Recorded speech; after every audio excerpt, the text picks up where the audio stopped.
Évangile de Jésus-Christ selon saint Matthieu, chapitre 25, versets 31 à 46.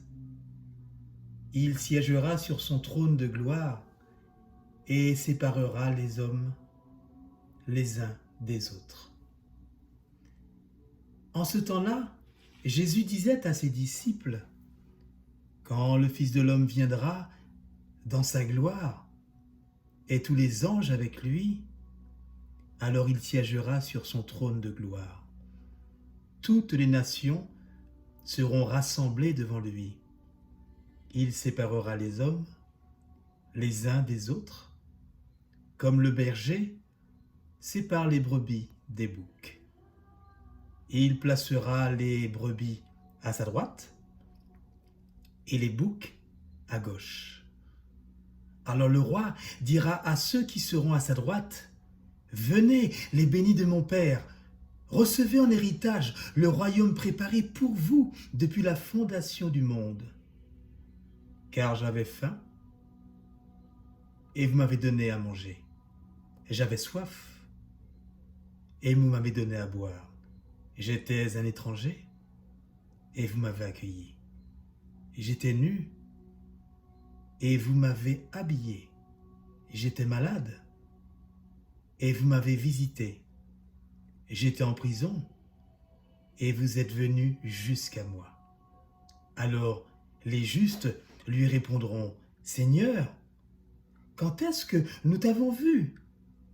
Tu avais donc faim et nous t'avons nourri? Tu avais soif et nous t'avons donné à boire? Tu étais un étranger et nous t'avons accueilli? Tu étais nu et nous t'avons habillé? Tu étais malade ou en prison? Quand sommes-nous venus jusqu'à toi? Et le roi leur répondra: Amen, je vous le dis, chaque fois que vous l'avez fait à ces plus petits de mes frères, c'est à moi que vous l'avez fait. Alors il dira à ceux qui sont à sa gauche: allez-vous-en loin de moi, vous les maudits, dans le feu éternel, préparé pour le diable et ses anges. Car j'avais faim, et vous ne m'avez pas donné à manger. Et j'avais soif, et vous ne m'avez pas donné à boire. J'étais un étranger, et vous ne m'avez pas accueilli. J'étais nu, et vous ne m'avez pas habillé.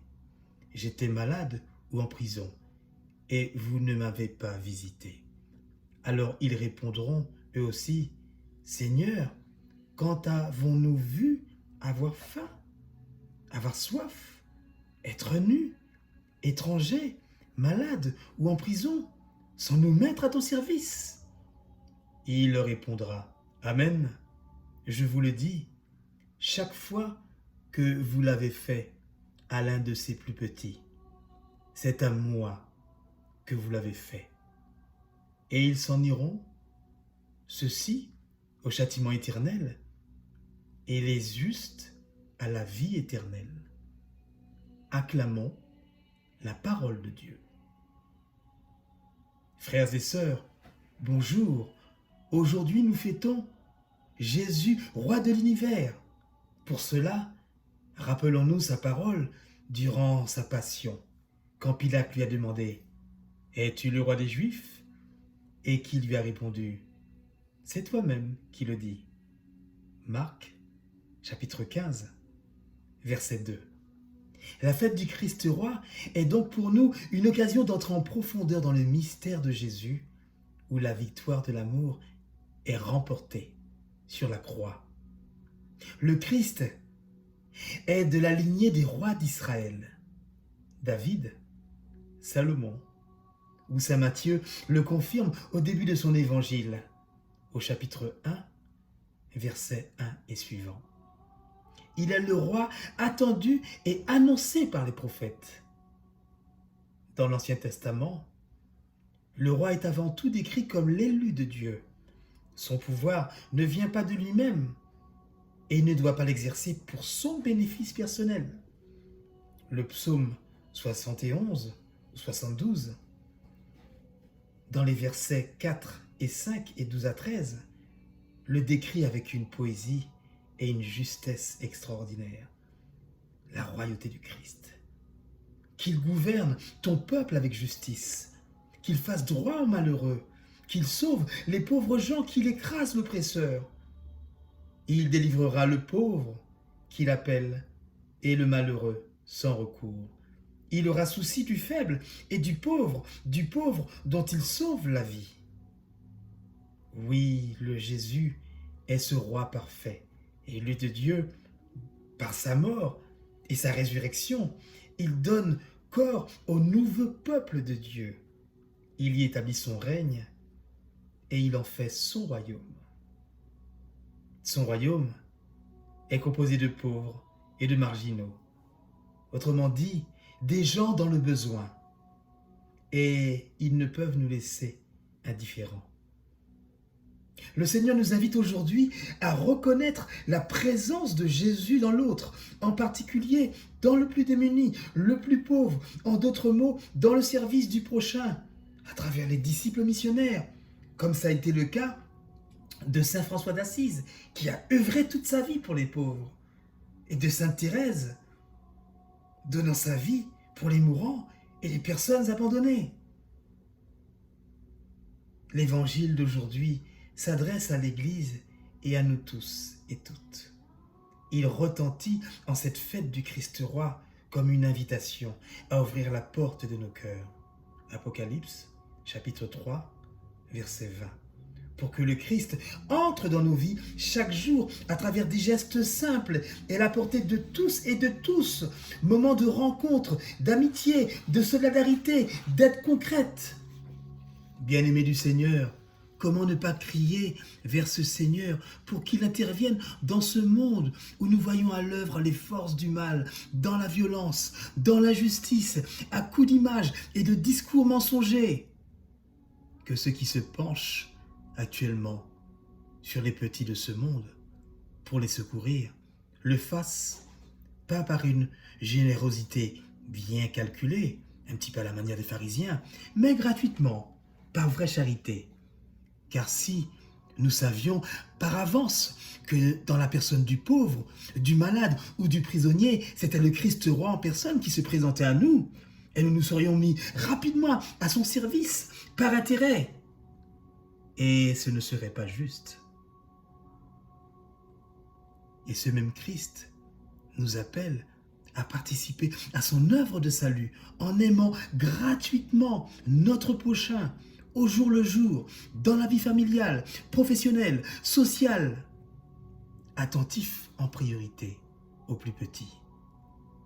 Car la foi invisible qui habite notre cœur doit se traduire dans le visible. Souvent, il nous arrive d'être sourds à ces invitations mêmes de la vie, à ne pas reconnaître Jésus dans cette personne qui vient nous importuner, à ce visiteur non désiré, à ce jeune délaissé,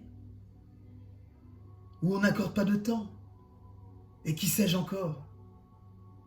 C'est l'occasion aujourd'hui de demander pardon et de nous relancer sur le chemin de l'accueil inconditionnel que nous propose Jésus. Chers frères et sœurs, attention, le titre de roi qu'on attribue à Jésus ne le place pas au-dessus de ses frères et sœurs, mais bien au contraire, le place au milieu de nous.